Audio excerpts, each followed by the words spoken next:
नमस्कार, अभिवादन स्वीकार कीजिए राजेश्वरी सांकृत्यायन का।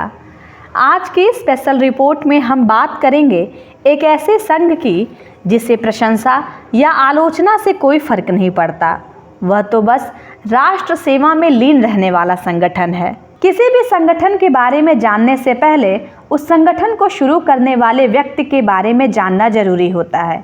इसलिए यदि संघ को जानना है तो डॉक्टर हेडगेवार के जीवन के बारे में जानना होगा। उनके जीवन को समझे बिना संघ को नहीं समझा जा सकता।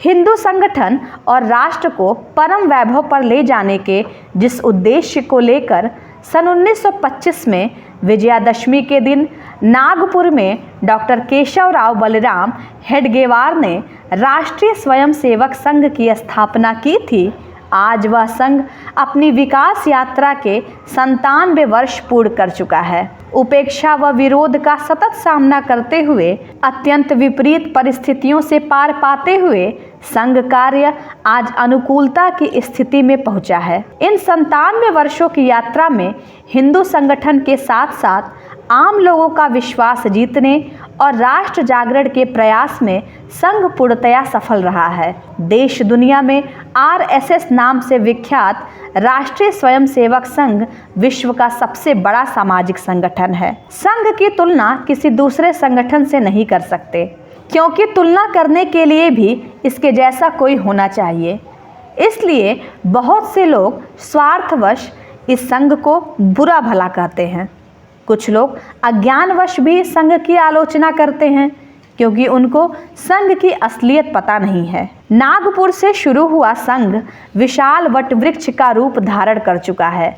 इस वट वृक्ष की छांव में भारत की संस्कृति और परंपरा पुष्पित पल्लवित हो रही है। आज 50 से अधिक संगठन विविध क्षेत्रों में संघ से प्रेरणा लेकर कार्य कर रहे हैं। यह सभी संगठन स्वायत्त जरूर हैं, लेकिन उनके पीछे संघ की शक्ति ही सक्रिय है। विविध क्षेत्रों में कार्य करने वाले संघ के अनुषांगिक संगठन विश्व के शीर्ष संगठनों में शुमार हैं। चाहे किसान संघ हो, मजदूर संघ हो, विद्यार्थी परिषद हो, वनवासी बंधुओं के बीच कार्य करने वाला संगठन वनवासी कल्याण आश्रम हो, शिक्षा के क्षेत्र में विद्या भारती, धर्म के क्षेत्र में सक्रिय विश्व हिंदू परिषद हो, या फिर राजनीति के क्षेत्र में सक्रिय भारतीय जनता पार्टी, यह सब विश्व में चोटी के संगठन हैं। भाजपा की आज देश के कई राज्यों में सरकार है। वहीं प्रधानमंत्री, गृह मंत्री व कई प्रदेशों के मुख्यमंत्री जैसे महत्वपूर्ण पदों पर संघ के स्वयंसेवक विराजमान हैं। इसलिए भी आज संघ के बारे में जानने को देश दुनिया में उत्सुकता बढ़ी है। यदि संघ को जानना है तो डॉक्टर हेडगेवार के जीवन के बारे में जानना होगा। डॉक्टर हेडगेवार क्रांतिकारी थे। मेडिकल की पढ़ाई के दौरान कलकत्ता में उनका क्रांतिकारियों से संपर्क हुआ। पढ़ाई पूरी कर जब वह वापस नागपुर आए तो कांग्रेस में सक्रिय हो गए। कठोर परिश्रम, मितव्ययी व्यवहार के कारण शीघ्र ही वह कांग्रेस में प्रांतीय स्तर के नेता बन गए। बाल गंगाधर तिलक की मृत्यु के बाद कांग्रेस का नेतृत्व महात्मा गांधी के हाथ में आ चुका था। तिलक की मृत्यु के पहले ही कांग्रेस नरम दल और गरम दल में विभक्त हो चुकी थी। क्रांतिकारी अंग्रेजों की नाक में दम किए थे। कांग्रेस में तुष्टीकरण की नीति हावी हो रही थी। मुस्लिम कांग्रेसी वंदे मातरम गाने से इनकार कर रहे थे, जबकि गांधी जी ने मुस्लिमों का विश्वास जीतने के लिए देश में खिलाफत आंदोलन शुरू कर दिया, जबकि खिलाफत आंदोलन का भारत की स्वतंत्रता प्राप्ति से कोई मतलब नहीं था। तुर्की के खलीफा को उसकी गद्दी से हटा देने के बाद भारत के मुसलमानों ने इस आंदोलन को शुरू किया था। आंदोलन असफल हो गया, क्योंकि तुर्की के मुसलमान स्वयं खलीफा नहीं चाहते थे। आंदोलन असफल होने से हिंदुस्तान में इसका उल्टा परिणाम हुआ। उन्होंने उल्टे हिंदुओं पर हमले करने शुरू कर दिए। मोपला विद्रोह हुआ। मुस्लिमों ने 150 से अधिक हिंदुओं की हत्या कर दी और 20,000 से अधिक हिंदुओं को मुसलमान बनाया।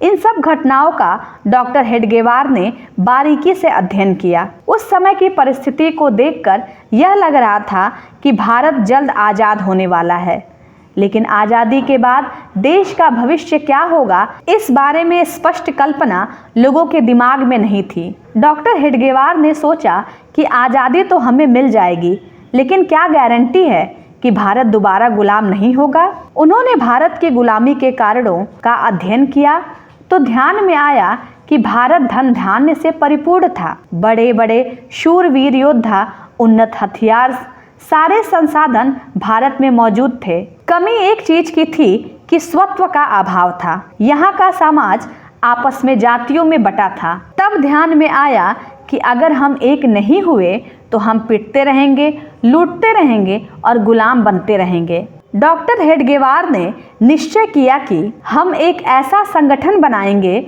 जिससे जुड़े युवाओं के मन में राष्ट्रभक्ति की भावना, भारत की परंपरा और संस्कृति के प्रति अनुराग और गौरव का भाव होगा। इस महान कार्य के लिए उन्होंने बच्चों को चुना। प्रारंभ में जब हेडगेवार छोटे छोटे बच्चों को बुलाकर उनके साथ खेलते थे, तब लोग कहते थे डॉक्टर हेडगेवार पागल हो गया है, क्योंकि उस समय देश में गिने चुने डॉक्टर थे। वह चाहते तो उनकी अच्छी प्रैक्टिस चल सकती थी और अच्छी सेवा में भी जा सकते थे, लेकिन उन्होंने भारत माता की सेवा का व्रत लिया। वह बच्चों के साथ खेलते, उन्हें कहानियां सुनाते और उनसे भी सुनते। शाखा शुरू हुई। धीरे धीरे कार्य पद्धति का विकास हुआ। दायित्व का नामकरण, आज्ञा, प्रार्थना और गुरु दक्षिणा शुरू हुई। देश काल परिस्थिति के अनुसार राष्ट्र रक्षा के स्वरूप व प्रक्रिया में बदलाव आता रहता है। कोई भी संगठन समय और परिस्थिति के अनुसार अगर बदलाव नहीं करता है तो उसकी स्वीकार्यता समाप्त हो जाती है। ब्रह्म समाज और आर्य समाज कितना बड़ा संगठन था, लेकिन आज उनकी संपत्तियों को देखने वाला कोई नहीं है। कम्युनिस्ट पार्टी की स्थापना भी करीब उसी कालखंड में हुई थी। वह आज समाप्ति की ओर है। इसलिए डॉक्टर हेडगेवार ने शाखा रूपी अनोखी कार्य पद्धति विकसित की। शाखा में नित्य जाना होता है, जबकि देश दुनिया के किसी संगठन में नित्य मिलन की कोई व्यवस्था नहीं है। कोई भी व्यक्ति नज़दीक की संघ शाखा में जाकर संघ में सम्मिलित हो सकता है। उसके लिए कोई भी शुल्क या पंजीकरण की प्रक्रिया नहीं है। महात्मा गांधी अपने जीवन काल में प्रसिद्धि के शिखर पर थे, लेकिन आज इनके मार्ग पर चलने वाले अनुयायी नाम मात्र के हैं, जबकि डॉक्टर हेडगेवार के दिखाए गए मार्ग पर चलने वालों की संख्या निरंतर बढ़ती जा रही है। 1925 में स्थापित राष्ट्रीय स्वयंसेवक संघ करीब 60,000 शाखाओं के माध्यम से सामाजिक परिवर्तन का अहर्निश कार्य कर रहा है। उपेक्षा, उपहास, विरोध सहते हुए तथा अनेक झंझावातों को पार करते हुए संघ कार्य आज निरंतर बढ़ रहा है। आज़ादी के बाद संघ की बढ़ती शक्ति कांग्रेस को हजम नहीं हो रही थी। विभाजन के बाद संघ के स्वयंसेवकों ने जिस तरह कार्य किया उसकी सर्वत्र प्रशंसा हो रही थी। इसी दौरान महात्मा गांधी की हत्या हो गई। 4 फरवरी 1948 को संघ पर प्रतिबंध लगा दिया गया। संघ स्वयंसेवकों को यातनाएं तो दी ही गई, साथ में स्वयंसेवकों के घरों को आग के हवाले कर दिया गया। ऐसे कठिन समय में स्वयंसेवकों ने धैर्य का परिचय दिया। उस प्रतिबंध काल में अखिल भारतीय विद्यार्थी परिषद के नाम से गतिविधियां शुरू की गई। प्रतिबंध और अग्नि परीक्षा से संघ तप कर निकला और कार्य विस्तार शुरू किया। उस समय संघ का पक्ष रखने वाला कोई दल नहीं था। आवश्यकता महसूस हुई कि कोई राजनीतिक दल होना चाहिए जो कम से कम हमारी आवाज़ संसद में उठाए। डॉक्टर श्यामा प्रसाद मुखर्जी ने जनसंघ की स्थापना की। डॉक्टर श्यामा प्रसाद मुखर्जी ने सहयोग मांगा तो गुरुजी ने पंडित दीनदयाल उपाध्याय को जनसंघ में भेज दिया। राजनीति सब कुछ तो नहीं है, लेकिन कुछ तो है। केवल सत्ता से मत करना परिवर्तन की आस, यह गीत संघ में गाया जाता है। संघ सत्ता से अलग रहकर समाज परिवर्तन में विश्वास रखता है, क्योंकि सत्ता द्वारा परिवर्तन अस्थायी नहीं होता है। संघ राजनीति नहीं करता, लेकिन राष्ट्रनीति जरूर करता है। वह राजनीति पर अंकुश जरूर रखता है। वहीं देश भर में 2 लाख सेवा कार्यों के माध्यम से समाज में समरसता लाने का कार्य कर रहे हैं। सर्वविदित है कि अनुसूचित जाति जनजाति के बीच उत्थान का सर्वाधिक कार्य संघ ने किया। आज कश्मीर घाटी में भी हजारों सेवा कार्य चल रहे हैं ताकि कश्मीरियों के जीवन व व्यवहार में परिवर्तन लाया जा सके। परम वैभवन नेत उत्मेतत् स्वराष्ट्रम, यानी संघ का उद्देश्य राष्ट्र को परम वैभव पर ले जाना है। यह संघ के स्वयं सेवकों की 97 वर्षों की तपस्या का फल है कि आज संघ निरंतर बढ़ता जा रहा है। अपने उद्देश्य की पूर्ति के लिए समय के साथ परिवर्तन किसी भी जीवंत संगठन का लक्षण है।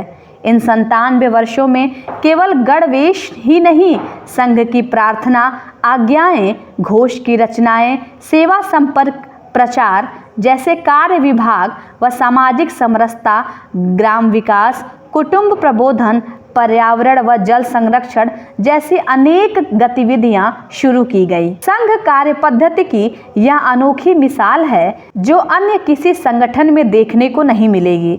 संघ ने इस अवधि में डॉक्टर हेडगेवार के बाद 5 सरसंघ चालक देखे हैं। राष्ट्रीय स्वयंसेवक संघ के सरसंघ चालकों में पहले डॉक्टर केशवराव बलिराम हेडगेवार, उपनाम डॉक्टर साहब, 1925 से 1940 तक। दूसरे माधवराव सदाशिवराव गोलवलकर, उपनाम गुरुजी, 1940 से 1973 तक। तीसरे मधुकर दत्तात्रेय देवरस, उपनाम बाला साहब देवरस, 1973 से 1993 तक। चौथे प्रोफेसर राजेंद्र सिंह, उपनाम रज्जू भैया, 1993 से 2000 तक। पांचवे कृपाहल्ली सीतारमैया सुदर्शन, उपनाम सुदर्शन जी, 2000 से 2009 तक। वर्तमान डॉक्टर मोहन राव मधुकर राव भागवत, उपनाम मोहन भागवत,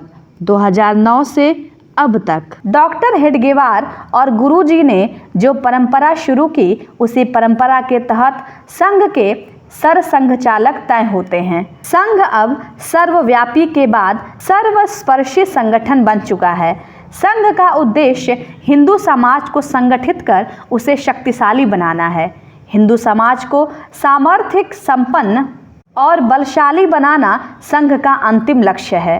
अगर संघ नहीं होता तो आज जो देश में कुछ समस्याएं दिख रही हैं वह कहीं अधिक विकराल होती। संघ के कारण ही देश में हिंदुत्व का वातावरण बना है। एक समय ऐसा भी था जब हिंदू कहना अपमानजनक लगता था।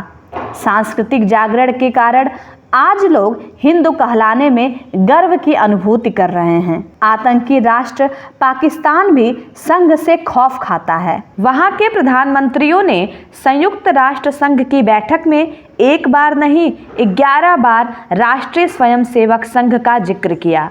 संघ अपने स्थापना काल से राष्ट्र को परम वैभव पर ले जाने के जिस उद्देश्य को लेकर आगे बढ़ा था, आज 97 वर्ष की यात्रा के बाद भी लक्ष्य से भटका नहीं है। यदि आपको यह स्पेशल रिपोर्ट पसंद आई हो तो अपना विचार व सुझाव कमेंट बॉक्स में अवश्य लिखें। ज़्यादा से ज़्यादा लाइक व शेयर करें। यदि आपने अभी तक जनहित इंडिया को सब्सक्राइब नहीं किया है तो प्लीज़ इसे सब्सक्राइब भी करें। राजेश्वरी को सुनने के लिए धन्यवाद।